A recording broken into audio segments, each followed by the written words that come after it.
Hello friends, तो आज के इस लेक्चर में आपके साथ शेयरिंग करने वाला हूँ second year BCom semester 3 taxation subject को, जिसे हम गुजराती में कहते हैं करवेरानो परिचय। आज के इस लेक्चर में आपके साथ में एक 10 नंबर का प्रैक्टिकल सम सॉल्व कराने वाला हूँ, जो कि आपके एग्जाम में आने का फुल्ली चांस है, जो कि आपको यूनिट नंबर 2 में देखने को मिलने वाला है। बट इस बुक के रिगार्डिंग मैंने सभी IMP question, latest paper style और प्रैक्टिकल सभी सब मैंने अपलोड कर दिए। आप हमारी प्लेलिस्ट में जाके चेकआउट कीजिएगा। हमारे प्लेलिस्ट में जितने भी वीडियो अवेलेबल है, अगर आप उतने सभी की वीडियो देखकर जाते हैं और अच्छी तरीके से प्रैक्टिस करके जाते हैं, तो कोई भी प्रैक्टिकल सम के अंदर 20 में से मिनिमम 15 to 18 मार्क्स आने के फुल्ली चांस है। बट सेम उसी टाइप का अगर कोई सम आ गया तो आपके 20 में से 20 मार्क्स भी आने के फुल्ली चांस है। तो प्लेलिस्ट में जाके आपको सभी के सभी वीडियो देखकर जाना है। आज मैं आपके साथ शेयरिंग करने वाला हूं चैप्टर नंबर 3 कर भरनानो रेठाना दरज्जे का एक प्रैक्टिकल सम, जो कि गुजरात यूनिवर्सिटी 2018 में पूछा जा चुका क्वेश्चन। तो वेरी मोस्ट टाइम पे क्वेश्चन आप लोगों के लिए रहने वाला है, इसलिए पूरा वीडियो आपको एंड तक देखना है, कहीं पे भी स्किप नहीं करना। अगर आप वीडियो पहली बार आए हैं तो वीडियो को लाइक एंड शेयर करना ना भूलें। अगर आपने अभी तक हमारे चैनल को सब्सक्राइब नहीं किया है तो सब्सक्राइब कर लीजिएगा। और मैं चाहता हूं कि एग्जाम का टाइम चल रहा है, मैक्सिमम लोगों तक हमारा ये वीडियो पहुंचना चाहिए, हमारा ये चैनल पहुंचना चाहिए। सो स्टार्ट करते हैं आज के लेक्चर की। राइट, यहाँ पे आ चुका है हमारे पास गुजरात यूनिवर्सिटी 2018 का पेपर। कल आपको प्रैक्टिकल सम कहां पे देखने को मिलेंगे। एक आपको क्वेश्चन नंबर 2 में देखने को मिलेगा। अभी तक ये 7 मार्क्स का क्वेश्चन आता था, बट कल के एग्जाम में 10 मार्क्स का सम आने का फुल्ली चांस है, जिसे आज मैं सॉल्व कराने वाला। पूरा वीडियो आपको एंड तक देखना है। और एक आएगा आपका क्वेश्चन नंबर 3 के पास सैलरी इनकम का एक सम आ सकता है 20 मार्क्स। अगर सैलरी में थियरी आती है तो सैलरी चैप्टर के ही थियरी आएगी, जो इसके सम है वही उसकी थियरी, कहीं पे भी कुछ भी टफ नहीं। अगर आपने सम सीख लिया तो थियरी ऑटोमेटिक आपको याद हो जाएगी, उसी के रिगार्डिंग आपको लिखना होगा।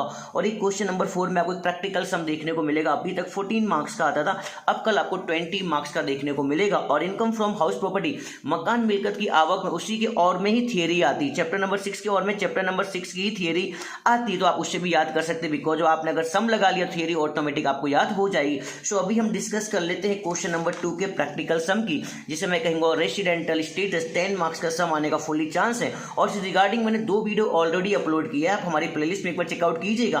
फिर आप जब ये लेक्चर देखेंगे तो आपको और भी मजा आएगा सवाल सीखने में। सो स्टार्ट करते हैं आज के लेक्चर की। यहाँ लिखा है श्री जे भारतीय नागरिक છે, राइट। ભારતમાં તેમની છેલ્લા 6 વર્ષની હાજરી, દેટ मीन्स हमें पिछले 6 सालों से उनकी भारत में रहे हुए दिनों की एंट्री दी गई, राइट, कि इतने साल में इतने दिन तक वो इंडिया में रहकर गए हैं। आकरणी वर्ष 2018-19 માટે તેમના રહેઠાણનો દરજ્જો શું હશે। दैट मीन्स इनका रेसिडेंटल स्टेटस आपसे पूछा गया है कौन सी ईयर के लिए, 2018-19 के लिए। जब कल आप एग्जाम देने जाएंगे ना तो वहां पे 18-19 नहीं लिखा होगा, वहां पे 20-21 लिखा होगा। तो रेसिडेंटल स्टेटस की कौन कौन सी कंडीशंस होती है, इस रिगार्डिंग मैंने वीडियो अपलोड किया, प्लेलिस्ट में जाके चेकआउट कीजिएगा। बट अभी हम देख लेते हैं कौन कौन सी कंडीशंस हमें कंप्लीट करनी होगी। तो इस तरीके से आपको समझा के कंप्लीट करना होगा कल के एग्जाम हॉल के अंदर। फर्स्ट ऑफ ऑल आपको यहाँ पे लिखना होगा कंडीशन फॉर रेसिडेंट, यहाँ पे गुजराती में लिखना होगा रईस माटेनी शरत। यहाँ पे सेकंड कॉलम में आपको इंडिया में जितने दिन तक रह के गए उनका डेटा लिखना है, और यहाँ पे इनकी कंडीशन का आंसर या तो यस आएगा या तो नो आएगा। अगर दोनों कंडीशन कंप्लीट होती है तो उसे हम कहेंगे रेसिडेंट यानी कि रईस। अगर दोनों कंडीशन कंप्लीट नहीं होती उसे हम कहेंगे नॉन रेसिडेंट यानी कि बिन रईस। देख लेते हैं इनकी पहली कंडीशन क्या है, मैं इंग्लिश और गुजराती दोनों में ही एक्सप्लेन करूंगा, राइट। ही otherwise C stay in India for 182 days during previous year. Gujarati में कहेंगे તે વ્યક્તિ સંબંધિત પાછલા વર્ષ દરમિયાન कुल 182 की तिथि વધુ दिवस भारत में रही। देखो यहाँ पे लिखा है प्रीवियस ईयर में, तो हमारे पास असेसमेंट ईयर कौन सा था सर, 2018-19। तो इसका प्रीवियस ईयर क्या होगा, 2017-18। तो 2017-18 दैट मीन्स प्रीवियस ईयर पिछले साल में इंडिया में कितने दिन तक रह कर गए, 190 दिन तक रह कर गए। तो आप यहाँ पे लिख दो 190 डेज। कंडीशन क्या थी, 182 या उससे भी ज्यादा दिन तक उन्हें कहाँ पे रहना होगा, इंडिया में। बट उसके सामने कितना दिन तक करके 190 दिन। दैट मीन्स इन्होंने कंडीशन कंप्लीट की कि नहीं की, यस सर कंप्लीट होगी, बिकॉज 182 या उससे भी ज्यादा दिन तक इन्हें इंडिया में रहना था, जिसके सामने कितना दिन तक रह कर गए, 190 दिन तक। इसलिए इनके नाम के सामने क्या आ जाएगा, यस, और गुजराती में लिखेंगे हाँ। तो यहाँ पर इनकी पहली कंडीशन कंप्लीट होती है और आपको समझ में आ गया होगा। फिर भी कोई डाउट रह जाए तो कमेंट बॉक्स में राइट करके मुझसे पूछ सकते हैं, फिर इंस्टाग्राम पे मुझे फॉलो करके विदाउट एनी हेजिटेशन आप मेरे साथ में क्वेश्चन आंसर कर सकते हैं। देखते हैं इनकी सेकेंड कंडीशन क्या थी। यहाँ पे और करके मैंने लिखा हुआ है, पहले रीड करता हूं इनकी कंडीशन को अच्छी तरीके से, जिससे आपको ज्यादा बेटर तरीके से समझ में आ सके। ही अदरवाइज सी, अगर लड़का हो तो ही और लड़की हो तो सी, इतना तो आप सभी लोगों को आता ही होगा। He otherwise C stay in India for 60 days during previous year and 365 days during preceding 4 years of previous year, right. Gujarati में लिखा है તે વ્યક્તિ સંબંધિત પાછલા વર્ષ દરમિયાન કુલ 60 કે તેથી વધુ દિવસ માટે ભારતમાં રહ્યું હોય અને दूसरी कंडीशन साथ में जुड़ी हुई है अगाउना 4 पाछला वर्ष। देखो यहाँ पे अगाउना 4 पाछला वर्ष क्या होता है, प्रेसेंडिंग ईयर क्या होता है, समझा देता। अगाउना 4 पाछला वर्ष दैट मीन जो हमारा पिछला साल है ना, प्रीवियस ईयर को छोड़ के उसके ऊपर के 4 साल की बात हो रही है। ध्यान रखना है यहाँ पे प्रीवियस ईयर को काउंट नहीं करना, राइट। अगाउना 4 પાછલા વર્ષ દરમિયાન કુલ 365 કે તેથી વધુ દિવસ માટે ભારતમાં રહ્યું।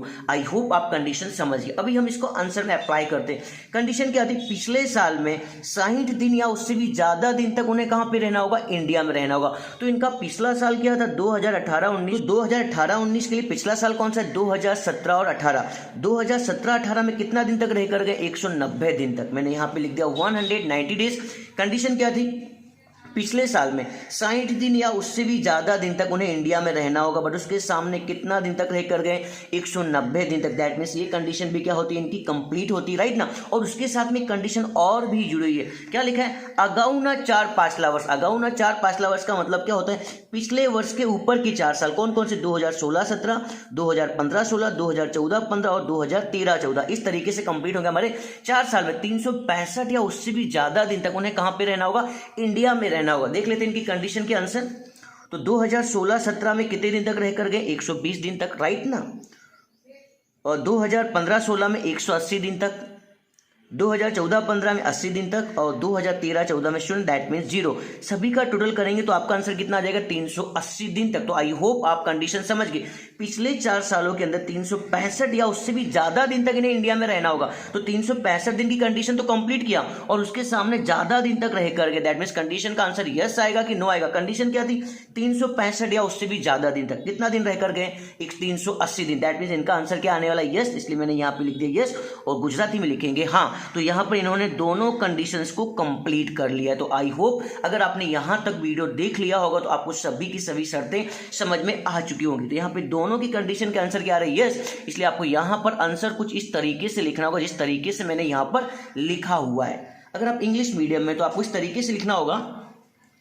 So SSC has satisfied both the basic conditions, so he otherwise he is resident। SSC ने यहाँ पे दोनों कंडीशन को कंप्लीट किया। दोनों के आंसर क्या आ रहे हैं, यस आ रहे हैं। इसलिए इनके नाम के सामने क्या लिखा जाएगा, रेसिडेंट लिखा जाएगा। आई होप आप समझ गए यहाँ पर रेसिडेंट क्यों लिखा गया। गुजराती में कहेंगे ते वन्य शर्तों पालन करे छे तेथी ते रहीस गणाशे। यहाँ पर इन्होंने दोनों कंडीशन को कंप्लीट किया। दोनों के जवाब हाँ में आ रहे हैं, इसलिए इनके नाम के सामने हम क्या लिख सकते हैं, रहीस लिख सकते हैं। इंग्लिश मीडियम क्या लिख सकते हैं, रेसिडेंट लिख सकते हैं। तो यहां तक आपको सब कुछ समझ में आ चुका होगा। अब जो व्यक्ति रेसिडेंट होता है ना, उसके आगे भी कुछ और कंडीशन, उससे भी हमें कंप्लीट करना होगा। देख लेते हैं आगे की कंडीशन क्या है। तो पहले आपको ये लाइन लिखना होगा, જે વ્યક્તિ પાછલા વર્ષ માટે રહીશ ગણાય છે। દેટ મીન્સ पिछले साल के लिए व्यक्ति क्या है, रहीस है।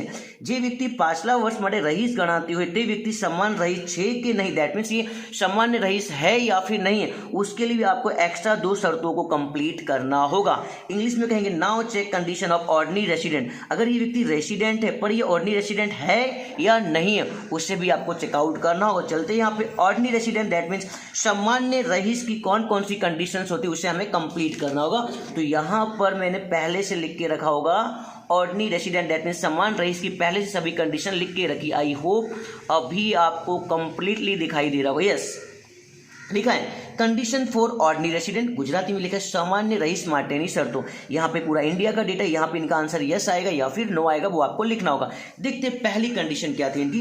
पहली कंडीशन है ही must be a resident in India for at least 2 years out of 7 प्रेसेंडिंग। देखो यहाँ पर प्रेसेंडिंग प्रीवियस ईयर लिखा। प्रेसेंडिंग प्रीवियस ईयर का मतलब क्या होता है, पिछले साल को छोड़ के ऊपर के साल के अंदर काउंट किया जाता है। प्रेसेंडिंग प्रीवियस ईयर ऑफ 10 सालों में से कम 2 साल तक उन्हें कहां पे रहना होगा, इंडिया में रहना होगा। देख लेते हैं प्रेसेंडिंग प्रीवियस ईयर। तो प्रेसेंडिंग प्रीवियस ईयर कहां से चालू होगा, 17-18 के बाद से 16-17, 15-16, 14-15, 13-14, 12-13, 1 2 3 4 5 पिछले 5 सालों से वो कहां पे, इंडिया में। पर रूल क्या है, पिछले 10 सालों में से एटलीस्ट कम 2 साल तक उन्हें कहां रहना चाहिए, इंडिया में। बट उसके सामने कितना कितना दिन तक रह के गए, 5 साल तक। तो इनका आंसर यस आएगा कि नो आएगा? सर इनका आंसर यस आएगा, बिकॉज कंडीशन थी 2 साल की, पर उसके सामने वो 5 साल तक रह कर गए, इसलिए मैंने यहाँ पे लिख दिया यस और गुजराती में लिख दिया यहाँ पर हाँ, और इनकी ये कंडीशन भी यहाँ पर कंप्लीट होती, राइट। अब इनकी एक कंडीशन और भी, उसे भी हमें कंप्लीट करना होगा।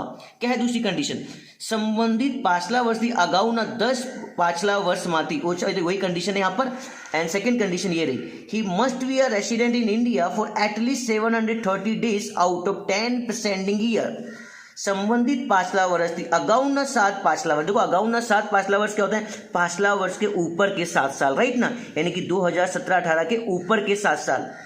संबंधित पाछला वर्षથી અગાઉના 7 પાછલા વર્ષમાં તે વ્યક્તિ એકંદરે ઓછામાં ઓછા 730 की તેથી વધુ દિવસ માટે ક્યાં રહેવું જોઈએ? ભારતમાં રહેવું જોઈએ। તો देख लेते हैं इनके पिछले 7 साल है कौन से? 2016-17, 2015-16, 2014-15, 2013-14 एंड 2012-13 कितने हुए? 1 2 3 4। पिछले 5 साल ही, हमें डेटा कितना चाहिए? 7 साल का। कोई बात नहीं, 5 साल का टोटल करके तो देख लो एक बार। तो यहाँ पर 16-17 में कितने दिन तक रह कर गए? 120 दिन तक। 15-16 में 180 दिन तक, 14-15 में 80 दिन तक, 2013-14 में 0 और 2012-13 में कितना दिन तक रहकर गए? 350 दिन। आप जब इन सभी का टोटल करेंगे तो यहाँ पर आपका आंसर आ जाएगा 730 दिन। और हमारी कंडीशन भी क्या थी? 730 या उससे भी ज़्यादा दिन उन्हें इंडिया में रहना चाहिए। दैट मीन्स इन्होंने ये भी कंडीशन क्या कर ली है? कंप्लीट कर ली, इसलिए इनका आंसर भी क्या आएगा? यस। यहाँ पे दोनों के आंसर क्या आ चुके हैं? यस। इसलिए आपको यहाँ पर अब फाइनल आंसर लिखना होगा कुछ इस तरीके से। So above both conditions are fulfilled, so his final status is resident and ordinary resident। यहाँ पर इन्होंने दोनों कंडीशन को कंप्लीट किया है, रेसिडेंट की सभी कंडीशन को कंप्लीट किया है और ऑर्डिनरी रेसिडेंट की भी सभी कंडीशंस को कंप्लीट किया है। इसलिए इनके नाम के सामने हम लिखेंगे resident and ordinary resident. Gujarati में कहेंगे તે બંને શરતોનું પાલન કરે છે તેથી તેઓ રહીશ અને સામાન્ય રહીશ ગણાશે। दैट मीन्स इन्होंने यहाँ पे रहीस की भी दोनों शर्तों को कंप्लीट किया है और सामान्य रहीस की भी दोनों शर्तों को कंप्लीट किया है, इसलिए इनके नाम के सामने लिखेंगे रहीस अन्य सम्मान रहीस। तो उम्मीद करता हूँ कि वीडियो आपको पूरा समझ में आ चुका होगा और कल अगर आपके एग्जाम इस टाइप का कोई सम आएगा तो आपके 10 आउट ऑफ 10 मार्क्स आने वाले। बट डिटेल में थोड़ा सा और भी समझा देता हूँ। बाई चांस यहाँ पर जो आपने सेकेंड कंडीशन कंप्लीट की थी, यहाँ पे दोनों के आंसर क्या आ रहे हैं? यस आ रहे।